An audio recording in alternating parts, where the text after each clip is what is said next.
तो हम लोग इस वीडियो में इरेशनल नंबर क्या होता है, इरेशनल नंबर की प्रॉपर्टीज़ और इरेशनल नंबर को रियल लाइन पे कैसे रिप्रेजेंट करते हैं वो देखेंगे। तो इरेशनल नंबर होता क्या है? ऐसे नंबर्स जो नॉन टर्मिनेटिंग और नॉन रिपीटिंग हो, ऐसे नंबर्स को इरेशनल नंबर कहते हैं।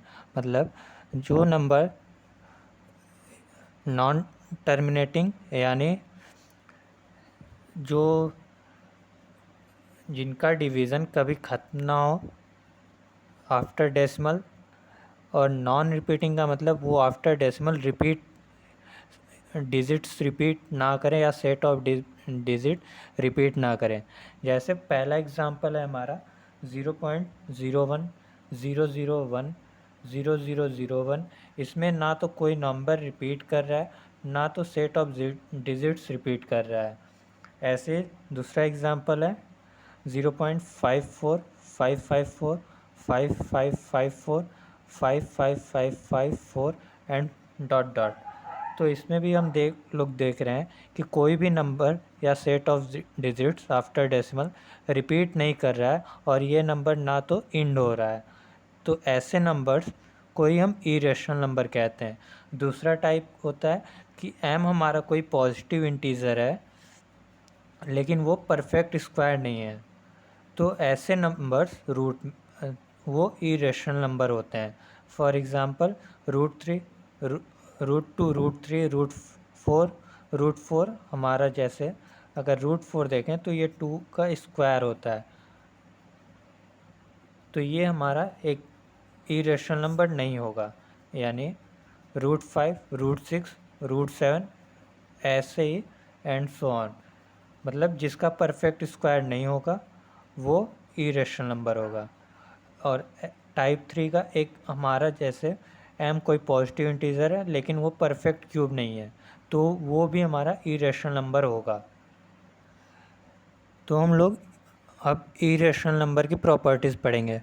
पहली प्रॉपर्टीज़ है कि इरेशनल नंबर जो होता है वो commutative, associative, distributive law, addition और मल्टीप्लिकेशन के लिए फॉलो करता है। तो हम लोग कॉम्यूटेटिव लॉ देख लें।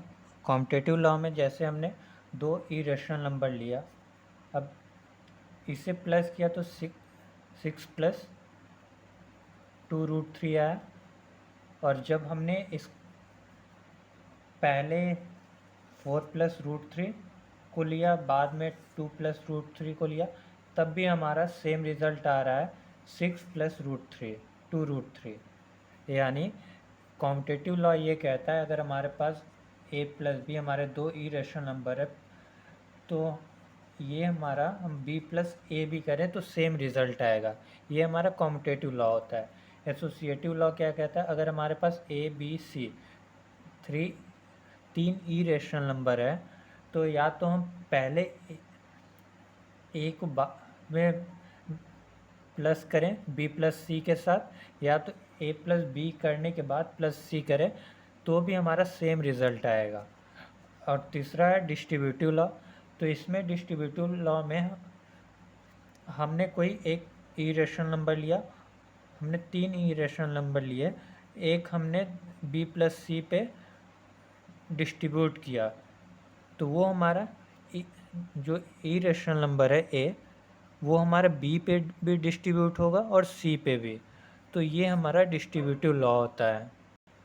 अब दूसरी प्रॉपर्टीज़ होती है कि दो इरेशनल नंबर को जोड़ें तो ज़रूरी नहीं है कि इरेशनल नंबर ही मिले।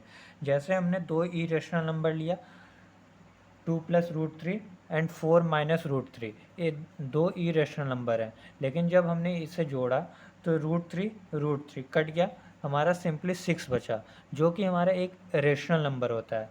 और दूसरा डिफरेंस हम देखें, difference of two irrational number, यानी दो इरेशनल नंबर का डिफरेंस ज़रूरी नहीं है कि इरेशनल ही हो। जैसे हमने दो इरेशनल नंबर लिए 5 प्लस √3 एंड 3 प्लस √2, तो जब हमने डिफरेंस किया तो वो हमारा सिंपली 2 मिला, जो कि हमारे रेशनल नंबर एक होता है।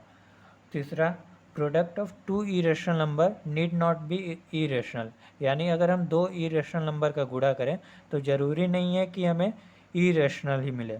जैसे हमारा एक √3 इरेशनल नंबर है, तो अगर हम रूट थ्री प्रोडक्ट करें तो वो हमें सिंपली एक रेशनल नंबर दे देता है। अगला है कि अगर हम दो इरेशनल नंबर को डिवाइड करते हैं तो ज़रूरी नहीं है कि हमें इरेशनल नंबर ही मिले। जैसे हमने 2√3 एंड √3 ये दो इरेशनल नंबर लिए, जब हमने डिवाइड किया तो हमें एक रेशनल नंबर मिला। तीसरी प्रॉपर्टीज़ होती है कि अगर हम एक सम करें रेशनल नंबर और इरेशनल नंबर का तो हमें इरेशनल ही मिलेगा। जैसे अगर हमारा कोई एग्ज़ाम्पल देखें, एक हमारा रेशनल नंबर है, अब इसमें हम √3 इरेशनल जोड़े तो ये 4 + √3 जो देगा ये हमारा एक इरेशनल नंबर हो जाएगा। और ऐसे ही अगर हम डिफरेंस लें रेशनल नंबर और इरेशनल नंबर का तो वो भी हमें इरेशनल ही मिलेगा। अगर हम प्रोडक्ट करें रेशनल नंबर का और इरेशनल नंबर का तो वो भी हमें इरेशनल ही मिलेगा। जैसे 5 हमारा रेशनल नंबर है, √3 हमारा इरेशनल है। जब हमने प्रोडक्ट किया तो ये हमें 5√3 मिला जो कि एक इरेशनल नंबर ही है। जब हमने डिवाइड किया एक रेशनल नंबर इरेशनल नंबर से तो वो हमें एक इरेशनल ही मिला। जैसे √3 हमारा रेशनल है और 3 हमारा रेशनल नंबर है और √2 हमारा इरेशनल है, लेकिन हमने जब डिवाइड किया रेशनल नंबर को इरेशनल नंबर से तो वो हमें एक इरेशनल नंबर दिया। अब हम इरेशनल नंबर को रियल लाइन पे कैसे रिप्रेजेंट करते हैं वो देखेंगे। जैसे हम एग्जांपल लेते हैं √2, √3 एंड √5, इसे कैसे रिप्रेजेंट करेंगे रियल लाइन पे। तो पहले हम कोई एक रियल लाइन खींच देंगे x डैश, और बीच पे हमारा कोई o होगा, o को हम 0 से रिप्रेजेंट करें। अब हम कोई भी एक यूनिट का लेंथ लेंगे, यानी OA हम पहले, अब जो OA होगा वो हमने एक यूनिट लेंथ का लिया। अब हम OA पे एक परपेंडिकुलर लिंक खींचेंगे एक यूनिट का, यानी हमने इस OA पे एक परपेंडिकुलर खींचा एक यूनिट का, यानी AB हमने कोई एक परपेंडिकुलर खींचा, इसकी जो लेंथ है वो एक यूनिट है। और इसमें हमने क्या किया कि हमने AB जो है वो OA पे परपेंडिकुलर लिया, इस तरीके से लिया कि AB का जो लेंथ है वो एक यूनिट है। अब हमने OB को ज्वाइन कर दिया। अब ज्वाइन किया OB को, हमने ज्वाइन कर दिया OB को। हमने जब ज्वाइन किया तो ये हमारा एक राइट एंगल ट्रायंगल बन गया। राइट एंगल ट्रायंगल में जब हम पाइथागोरस लगाते हैं तो hypotenuse is equal to perpendicular का स्क्वायर प्लस बेस का स्क्वायर होता है। यानी जब हम OB लेंगे तो ये रूट ऑफ AB का स्क्वायर प्लस OA का स्क्वायर होगा, यानी हमारा ये भी 1 यूनिट है, AB भी 1 यूनिट है। तो जब OB हम निकालेंगे वो कितना आएगा, रूट ऑफ 1 + 1, यानी ये सिंपली हमें √2 मिलेगा। यानी जो OB आया वो √2 यूनिट आया। अब हम O को सेंटर लेके OB को रेडियस लेके अब एक आर्क ड्रॉ करेंगे जो वो आएगा हमारा कहीं इस रियल लाइन पे, इसे हम P पॉइंट कर देते हैं। ये P क्या हुआ, हमारा √2 मिला। अब ऐसे ही √3 बनाना है तो AB पे हम एक फिर से परपेंडिकुलर ड्रॉ करते हैं BC, यानी अब हम इस BC पे एक यूनिट का फिर से परपेंडिकुलर ड्रॉ करते हैं, यानी ये भी हमारा एक यूनिट ही लेंथ है, इस पे हमने परपेंडिकुलर ड्रॉ किया। यानी अब हमने फिर से एक बी सी लिया, उसे परपेंडिकुलर किया ओ बी पे। अब फिर से हमने ज्वाइन कर दिया ओ सी को।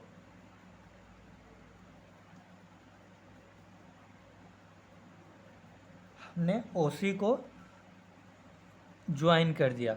अब ज्वाइन करने के बाद हम फिर से पाइथागोरस लगाएंगे इस ट्रायंगल में। तो ये क्या देगा, O C is equal to root of B C square plus O B square. अब हमारा बी सी कितना है, 1 यूनिट यानी 1 स्क्वायर, और ओ बी कितना है, वो √2 का स्क्वायर, यानी ये कितना देगा, √1 + 2, यानी ये √3 यूनिट मिलेगा। यानी जो हमारा ओ सी है ये √3 यूनिट का होगा। अब हम क्या करेंगे कि ओ को सेंटर लेके और ओ सी रेडियस लेके फिर से एक आर्क ड्रॉ करेंगे जो रियल लाइन पे कहीं क्यू पॉइंट पे आएगा, और ये √3 ओ क्यू जो डिस्टेंस होगा वो √3 डिनोट करेगा। अब √5 फिर से हमें रिप्रेजेंट करना है रियल लाइन पे, तो फिर से हम एक परपेंडिकुलर ड्रॉ करेंगे ओ सी पर। हमने एक परपेंडिकुलर फिर से ड्रॉ किया 1 यूनिट का, ये डी पॉइंट, यानी हमने फिर से क्या किया कि जो सी डी लिया वो परपेंडिकुलर किया ओ सी पर, और अब ज्वाइन करेंगे ओ डी को। ओ डी ज्वाइन किया तो फिर से इसमें पाइथागोरस लगाएंगे, यानी जो ओ डी होगा वो क्या होगा, सी डी का स्क्वायर प्लस ओ सी का स्क्वायर। अब यहाँ पे सी डी कितना है, 1 यूनिट, उसका स्क्वायर, और ओ सी कितना अभी आया था, वो √3, तो इसका स्क्वायर, ये कितना मिलेगा, 1 + 3,